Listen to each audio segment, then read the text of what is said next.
오늘은 해외 선교 주일로 지키게 됩니다.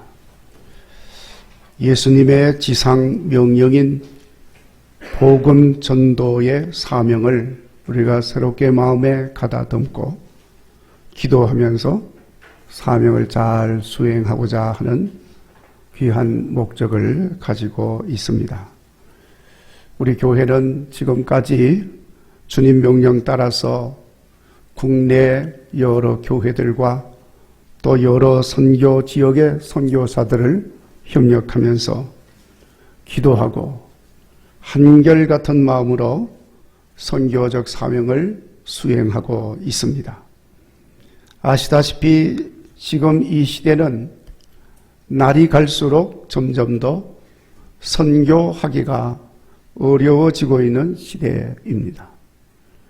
그래서 많은 사람들이 선교에 대하여 소홀히 하고 있는 상황이지만 우리 국일교회는 그럴수록 더욱더 힘을 모아서 주님 명령하신 선교의 사명을 잘 감당하는 교회가 되어야 할 줄로 믿습니다. 특별히 날로 복잡하고 어려워져 가고 있는 우리 자유 통일 한국의 상황을 생각하면 참 마음이 많이 아픕니다. 우리 북한 교회를 재건해야 될 막중한 사명이 우리 한국 교회에 있는데 길이 열려야 교회를 재건할 수가 있습니다. 그런데 지금 시대 상황은 점점 더 악화되고 있는 상황 속에 있습니다. 언제 통일이 되어서 종교의 자유가 허용되어지므로 3,500개 무너진 교회를 우리가 세울 수 있을지 참으로 안타까운 마음을 금할 길이 없습니다마는, 그러나 그런 가운데서도 우리가 북한 교회 재건하는 일에 조금도 소홀히 함이 있어서는 안 될 것입니다. 전혀 희망이 없는 절망적인 상황 속에서도 우리 하나님은 새로운 일을 시작하시는 하나님이신 줄로 믿습니다. 그렇기 때문에 인간적으로는 자유통일 대한민국이 영원한 것처럼 보여진다 할지라도 여러분, 때가 되면 하나님이 복음으로 통일이 되는 그날을 우리에게 허락하여 주실 줄로 믿습니다. 우리가 그것을 믿고 기도하고 힘쓸 수 있게 되기를 바랍니다. 그래서 하나님이 길을 여시면 그때가 언제인지 알 수 없지만은 우리는 즉각적으로 준비된 자원들을 가지고 북한 자강도 강계시에 가물교회로 달려가서 교회를 다시 재건해서 그것에 복음의 꽃이 활짝 피어날 수 있도록 힘쓸 수 있는 교회가 되어지기를 간절히 바랍니다. 그래서 오늘은 사도행전에 나타나 있는 복음 전도의 역사 가운데 사도 바울에 대해서 증거하고 있는 이 말씀을 우리가 같이 묵상하고 은혜 나누려고 합니다. 여러분, 지난 주일이 성령 강림 주일이었습니다. 오늘은 성령 강림절 후에 첫 번째 주일입니다. 성령이 임하게 되니까 마가의 다락방에 모여서 뜨겁게 사모하며 기도하던 제자들 가운데 성령이 뜨거운 불같이 임함으로 심령이 뜨거워졌습니다. 성령의 권능이 임하였습니다. 제자들의 심령이 화산이 폭발하듯이 강력한 복음 전도의 역사로 나타나게 되었습니다. 그래서 제자들이 그 이후로 사방으로 흩어져서 복음의 사자들이 되어서 영혼 구원의 복음을 전하고 많은 죽은 영혼들을 살려내고 예수님 구원의 은혜를 확산시켜 나갔습니다. 그 중에 이방인에게도 복음을 전하는 선교의 문을 연 사람이 있었는데 그 사람이 바로 오늘 본문 말씀에 나오는 사도 바울입니다. 오늘 말씀은 바로 그 사도 바울에 대한 말씀입니다. 바울이 복음 전도를 위해서 1차 전도 여행, 2차 전도 여행에 이어서 3차 전도 여행을 하는 중에 돌연히 노정을 바꾸어서 예루살렘으로 돌아가게 된 내용이 오늘 말씀에 기록이 되어 있는데, 사도 바울이 예루살렘으로 발길을 돌린 이유가 있습니다. 바울이 늘 마음에 사모하면서 기도하는 것이 있었는데, 그것은 바로 예수님께서 말씀하신 것처럼 땅끝까지 이르러 내 증인이 되라. 그 말씀을 붙들고 땅끝까지 이르러 주님의 명령을 수행해야 할 텐데 땅끝으로 가야 되는 겁니다. 그것이 늘 마음에 있었습니다. 당시에 땅끝이라고 하면은 오늘날 스페인에 해당하는 그런 곳입니다. 우리나라에도 땅끝 마을이 있습니다만은 유럽 대륙 그 끝이 땅이 끝나는 그 지점이 땅끝이라고 생각을 한 거죠. 그러니까 거기가 스페인입니다. 지금은 포르투갈에 가면 땅끝이라고 하는 비석이 세워져 있는 곳이 있습니다만은, 하여튼 사도 바울은 그 스페인이 땅끝이라 생각을 해서 거기에 마음을 두고 있었습니다. 자, 그런데 그 땅끝으로 가기 위해서 당시 로마 제국의 상황 속에 있었으니까 모든 길이 로마로 통하니까 로마로 가면 땅끝으로 가는 길이 있으리라 생각을 하고 로마로 가려고 한 것입니다. 그런데 여러분, 로마로 가는 것이 쉽지가 않습니다. 여러 가지 장애물이 많이 있고, 특별히 바울이 가는 곳곳마다 바울의 복음 전도를 방해하는 자들이 있었는데 유대교 극단주의자들입니다. 이 사람들이 얼마나 바울을 괴롭혔는지 몰라요. 기회만 있으면 바울을 죽이려고 합니다. 그러니 로마로 가기는커녕 그들에게 죽음을 언제 죽을지 모르니 이렇게 하다가는 땅끝으로 가서 사명을 감당할 수가 없겠다. 그래서 로마로 가는 길을 가장 안전한 방법이 무엇일까 생각하던 가운데 예루살렘으로 가면 틀림없이 유대교도들이 아주 힘을 다해서 그를 고소할 것이고, 그때 고소를 하기만 하면은 이 바울이 로마의 시민권자이기 때문에 나는 로마의 황제에게 가서 재판을 받겠다. 그러면 어디에 있든지 로마의 황제 앞에 가게 되는 겁니다. 그것도 로마의 군인들이 호송을 해서 로마 황제에게로 데리고 가는 거예요. 거기서 신문을 받도록. 자, 그렇게 계획을 하고 예루살렘으로 가게 되는 것입니다. 자, 이렇게 해서 바울이 예루살렘으로 가고 있는데 가는 길에 밀레도라고 하는 바닷가 도시에 이르렀는데 에베소에서 가깝습니다. 오늘 본문의 내용입니다. 바울은 사람들을 보내서 에베소에 있는 장로들을 밀레도로 오도록 했습니다. 언제 다시 그들을 볼 수 있을지 알 수가 없기 때문에 그들을 마지막으로 만나서 당부할 것을 당부하려고 한 것입니다. 바울이 부른다는 소식을 들은 밀레도에 에베소에 있는 장로들은 한 걸음에 밀레도로 밤을 새워서 달려왔습니다.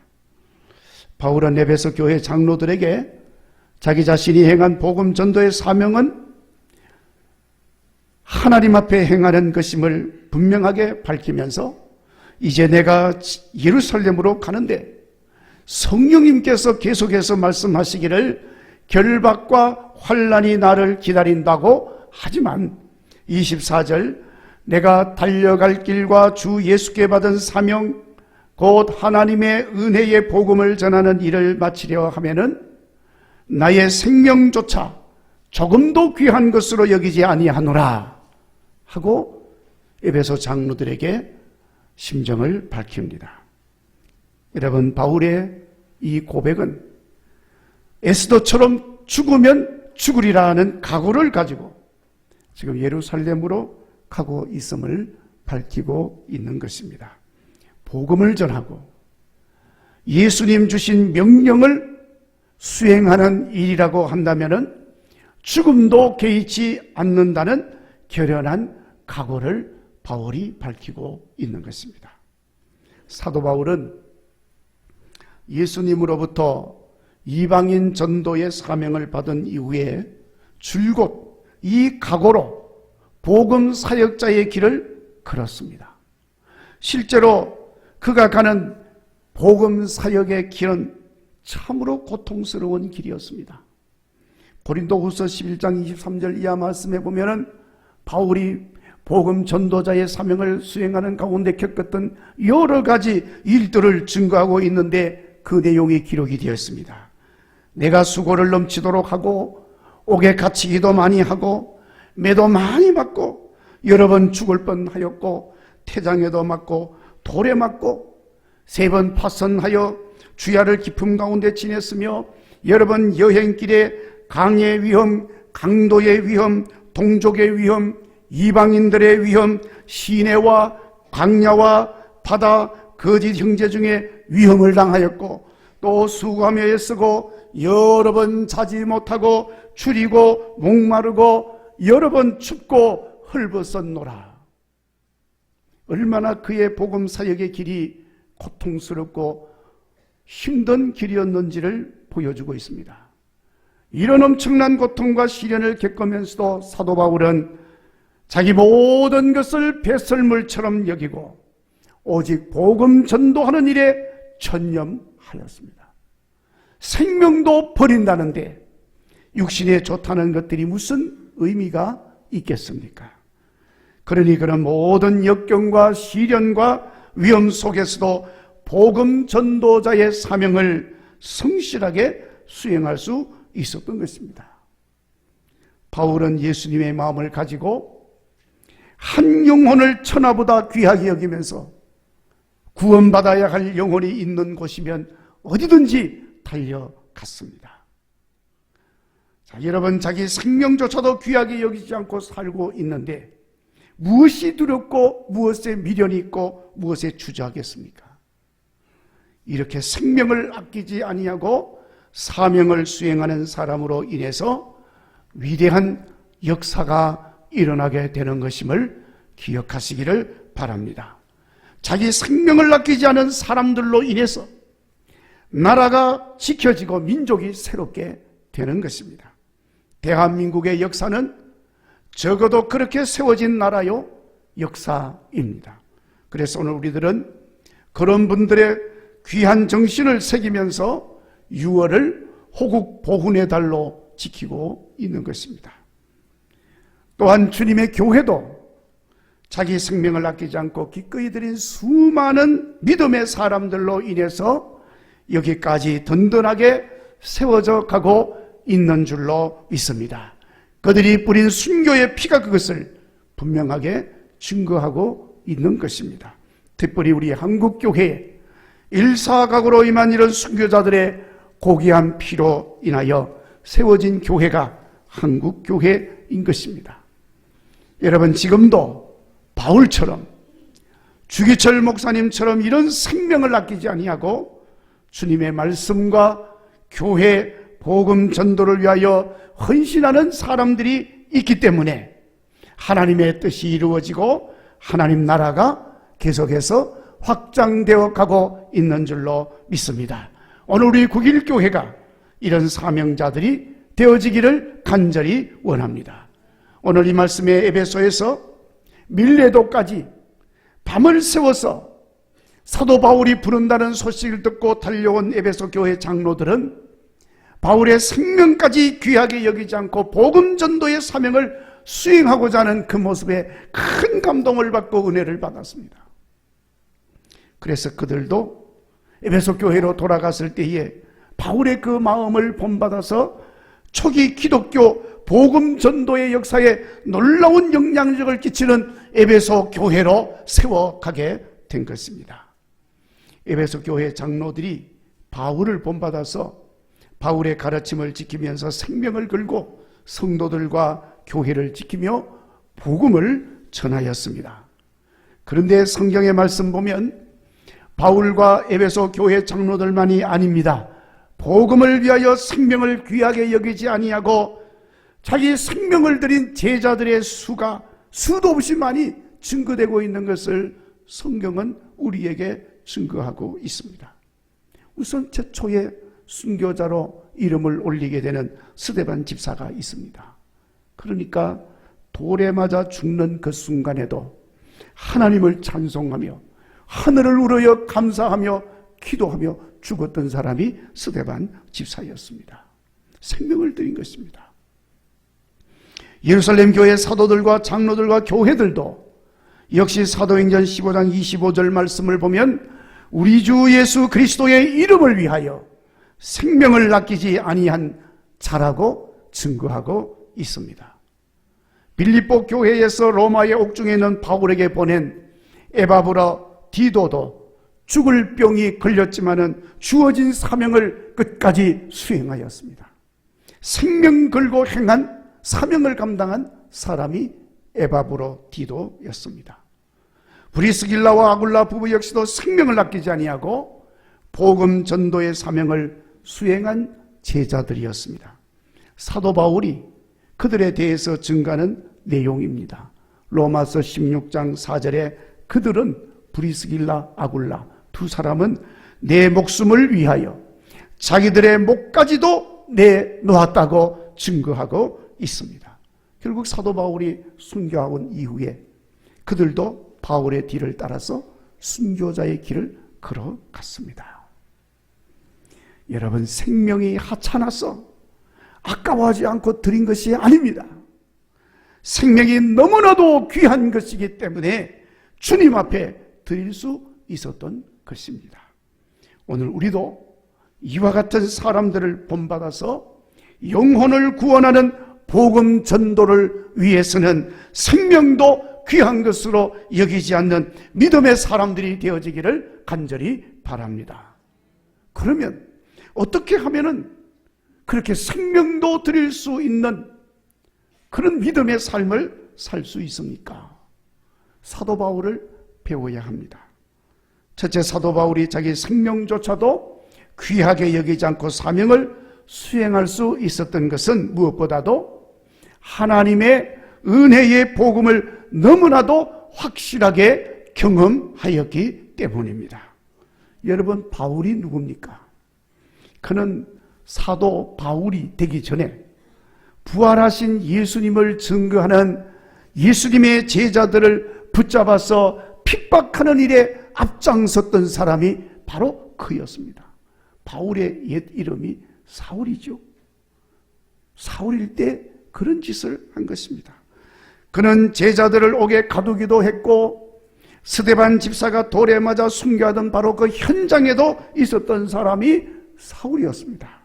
그래서 스스로도 고백하고 있는 것처럼 나는 전에 비방자요, 핍박자요, 폭행자요, 죄수 중에 괴수였다고 증거하고 있는 것을 볼 수가 있습니다.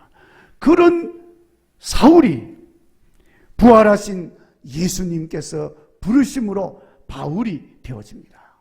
그의 모든 행위를 용서하여 주시고 그리고 다른 것도 아니라 주님의 사도로 세워주신 것입니다. 여러분, 은혜가 아니고서는 도저히 설명할 수가 없는 일이었습니다. 바울은 그것을 경험한 것입니다. 그러니까 바울은 스스로 나의 나된 것은 오직 하나님의 은혜라고 고백을 하는 것입니다. 여러분, 이 고백이 우리들도 생명 걸고 주님 주신 사명을 수행하게 하는 것인 줄로 믿으시기를 바랍니다. 나를 구원하시려고 생명까지 내주신 하나님의 놀라운 사랑의 은혜를 깨달으시는 여러분들이 되기를 바랍니다. 그 은혜를 깨달을 때에 비로소 나도 생명 걸고 주님 주신 사명을 감당하는 자가 되어질 줄로 믿습니다. 이 은혜가 없으면 결단코 생명을 드리기까지 헌신할 수 없습니다. 생명 드리기는 고사하고 물질의 한 부분도 드리지 못하는 그런 자가 될 수밖에 없습니다. 사도 바울이 생명까지도 아까워하지 아니하고 복음 전도를 위해 드릴 수 있었던 것은 인간의 생명이라고 하는 것이 전적으로 하나님의 손에 있다는 사실을 너무나도 분명하게 알았기 때문입니다. 바울은 부활하신 예수님을 만났습니다. 부활하신 예수님을 만나면서 죽어도 사는 것이 있음을 분명하게 보았습니다.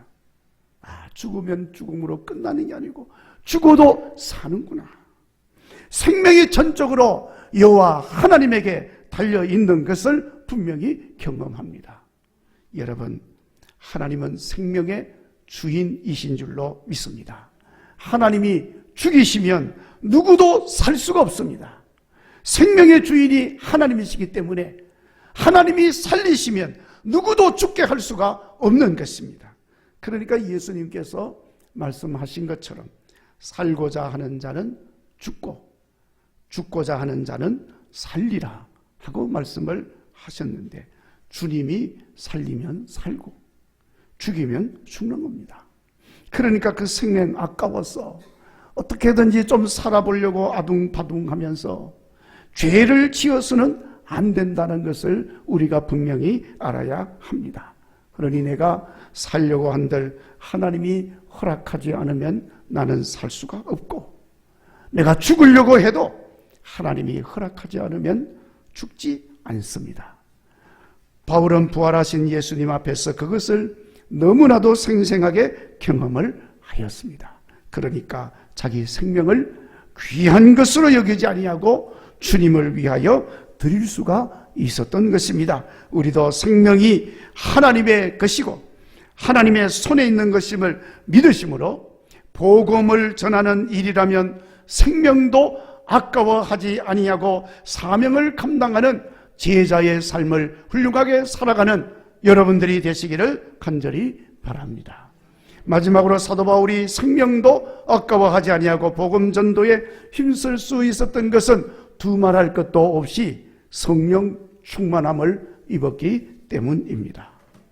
여러분, 실제로 앞에서도 언급을 했습니다마는 예수 복음을 위하여 생명을 아끼지 아니하고 믿음으로 살았던 사람들의 증거를 보면 한결같이 그들은 모두가 다 성령 충만함을 입은 사람들이었음을 증거하고 있습니다. 성령으로 충만함을 입지 않고는 생명을 드리기까지 사명자의 길을 걸어갈 수가 없습니다. 당연히 온전한 믿음의 길도 걸어갈 수가 없습니다. 그러나 성령님께서 임재하시면, 성령의 충만함을 입게 되면 성령님께서 용기도 주시고 그 성령님께서 내게 믿음도 더하여 주시고, 아멘, 그 성령님께서 힘도 주시고 능력도 주시고 영원한 생명에 대한 확신도 주시고, 할렐루야. 그래서 생명까지 드리시면서 주님 주신 사명을 수행하게 되는 것입니다. 사랑하는 성도 여러분, 우리도 성령 충만하여서 권능을 받음으로 생명보다 귀한 예수 복음을 전하여서 수많은 생명을 살리시고 이 땅과 이 민족, 저 북한 땅을 넘어서서 땅끝까지 모든 사람들을 구원받게 하는 사명자들이 되시기를 주의 이름으로 축원합니다.